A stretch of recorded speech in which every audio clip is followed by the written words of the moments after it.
Is a third in our Housing Future series focused on tools and solutions, and we'll introduce our guest speakers and our agenda in a bit. We wanted to go over our meeting norms again. As you know, this is our new goal for our Climate Migration and Managed Retreat group, to continually be reminding ourselves of our group norms and what we should be upholding in our conversations and the chat and discussion. So we invite you again today to write your land acknowledgement. If you don't know where that is, you can go to nativeland.ca. As noted in the slide, and kind of write in the chat where you're joining us from today. So today I'm joining everyone from the traditional unceded territories of the Coast Salish people here in the Pacific Northwest in Vancouver. And if you could do something similar in the chat, that would be great. And make sure, when we're going to have breakout groups today. So make sure to use your pronouns, she, her, for me. Use I statements, make room for everybody, make sure we're giving time to everyone in the conversation in the breakout rooms. And, when we're in the breakout rooms, not right now, make sure you turn on your video if you can. Feel free to send questions in the chat and, hold everyone accountable. We're all responsible for the space, and always hold us accountable to continued feedback and improvements, and let us know either through the chat, in direct message, or via email, anything that we could improve on. So we're really excited today. So I'm going to go through the intro slides really quickly. This is the third in our housing futures. We've gone through so much. We'll do a little recap in a bit about what we've learned. Today is really focused on actions for housing in climate migration and managed retreat policy. Our agenda, we have a little bit of updates. We have a recap of what we've learned so far. We'll have our guest speaker, and then we're going to go into small group discussion. And every one of you will have a chance to speak with your fellow colleagues. So welcome. And to recap again, the Climate Migration and Managed Retreat Group's 3 main goals this year are to produce a curriculum format for 2021, to produce and finalize our manifesto, which we have published and you can refer to and look at, and also provide policy advocacy recommendations for our network, really actionable things that we can all advocate for, and then to spotlight our members, our work, and produce a resource exchange. Again, this is our monthly meeting, so it's a call. If you have a blog post that you would like to write or something you would like to share or be amplified, let us know, and we can share that out to our network through our emailing list. As we said before, the manifesto is out there. Feel free to go take a look. A lot of members contributed to the development of this manifesto. It really goes over the values that we would like to see from folks working in the climate migration and managed retreat space. So after this meeting, it'll be the end of our Housing Future series, and our next 3 meetings will be about receiving communities, a topic that all of our members really voted for in our first meeting of the year. We have some really exciting things lined up, and I'm going to hand the mic over now to Christian, who will go over how today will lead into that next session. Perfect. Awesome. Thanks, Colleen, and welcome everybody. Christian Kamerath, part of our leadership team at the CMMR group.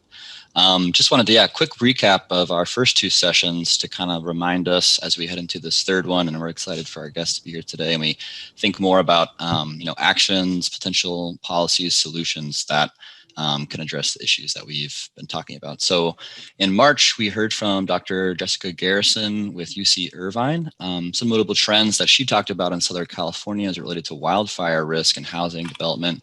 An interesting dynamic with low to moderate income folks, mostly of color, moving to those inner ring suburbs, while the wealthier, predominantly white populations were expanding into that wild urban land interface. And when they looked at aggregated census data longitudinally over time, they also saw those wildfire areas are where those lower poverty rates and higher mean housing values are.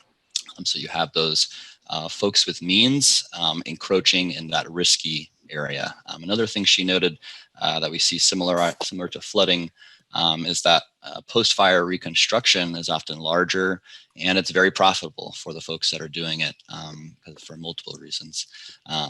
Pulled some highlights from our discussion chat. One of our fellow members mentioned that the state of California is looking to, be more strong with the insurance industry to keep writing those policies in the UW or WUI.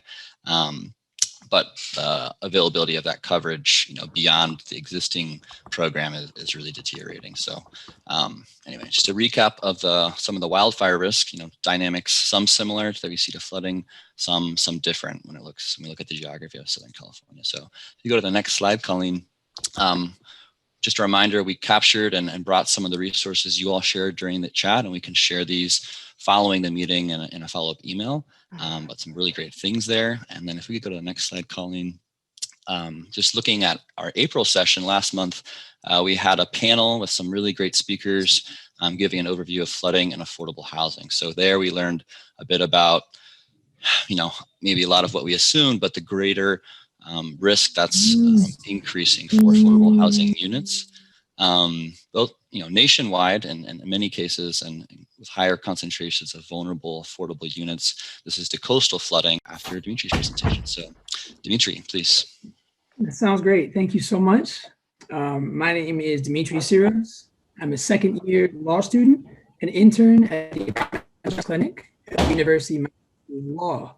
Let me go ahead and minimize everything here. Alrighty. So to start us off, the Environmental Justice Clinic, which I interned for, advocates for and empowers marginalized communities by combining community lawyering, civil rights, environmental, poverty, and public health law principles to address practices stemming from systemic inequality and promote policy solutions to achieve structural change. Today, I'm going to be presenting to you the Displacement, Vulnerability, and Mitigation tool, which has been created by our clinic over the past 2 years.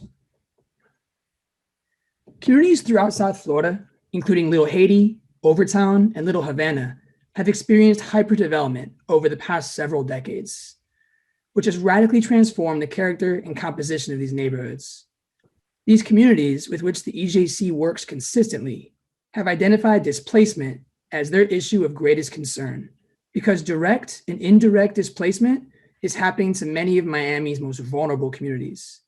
There are various factors that perpetuate displacement in Miami, one of which is among the most significant crises of our time, climate change. Climate change is felt most acutely by the poor and marginalized.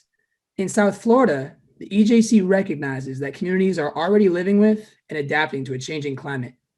As temperatures and sea levels rise, vulnerable communities are disproportionately experiencing natural disasters, weather extremes, food and water insecurity, economic disruption, and more.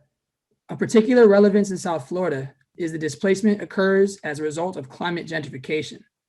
Climate gentrification occurs when climate-driven development displaces existing low to moderate income marginalized communities. The EJC brainstormed possible solutions to prevent, or at least sustainably slow, the impending displacement of low-income communities across Miami-Dade County.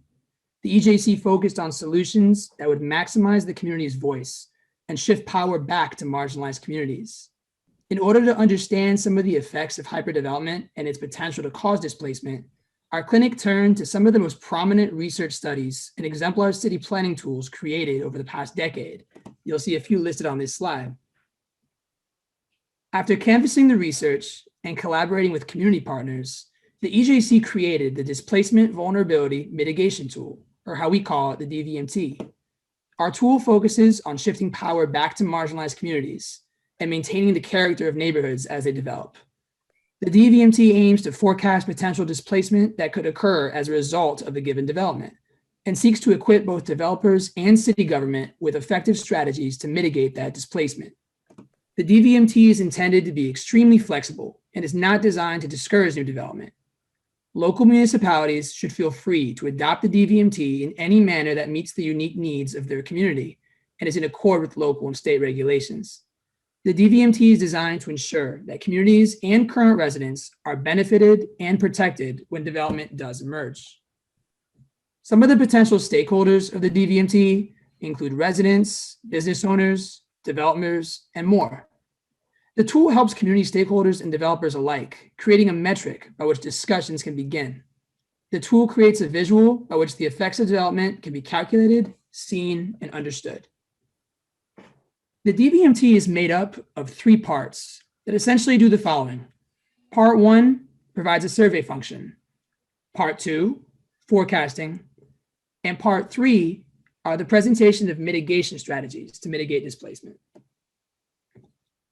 Starting with part 1, the survey involves a collection of demographic data for a given plot of land that's to be developed.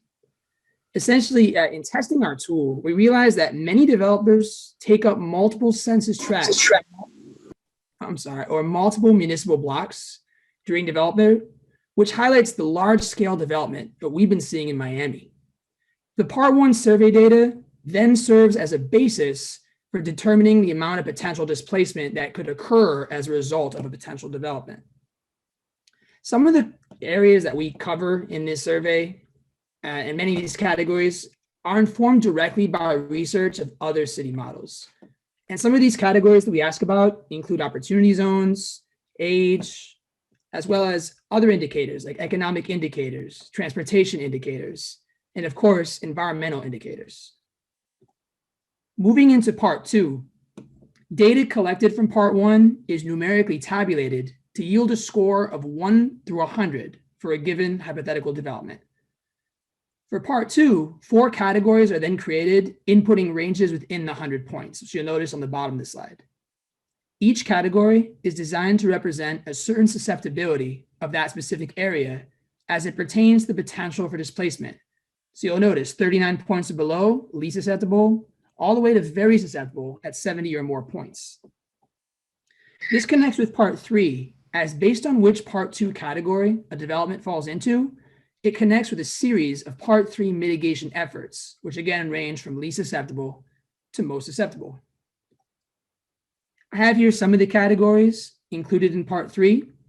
And the idea is that each category for part 3 captures a different aspect of mitigating displacement. You'll notice category 1 is going to represent the least strenuous mitigation requirements on behalf of a developer. And they get more and more strenuous as you increase in category to kind of match the increase in potential displacement to be caused. So you'll notice category 2 involves some choices around constructing of affordable housing. Category 3 involves financial contributions to community trust funds. Category 4 is involved in community development and also just contributing to resources and programming in the community, such as preserving historical cultural buildings or creating a neighborhood jobs pipeline. Also, there's room in category 5 for additional community-specific benefits to be negotiated by specific communities. Let's see here. Sorry about that. My computer is frozen. There we go. Part 3 is designed to be negotiated between specific communities, city government, and developers. The idea is that a binding community benefits agreement could be created as a result of the DVMT outputs for given development projects.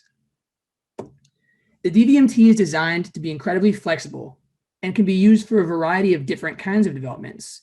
You'll notice here we have lists ranging from all new developments to developments of certain sizes, developments in certain areas. You may notice potentially elevation could trigger the use of the DVMT or other metrics, as well as specific types of developments like special area plans.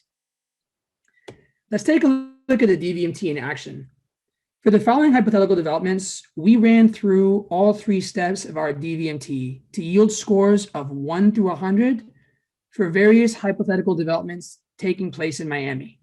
So you'll notice the first one taking place in the East Grove neighborhood. We provided a little bit of information about the community, including the name, some bits about the racial composition.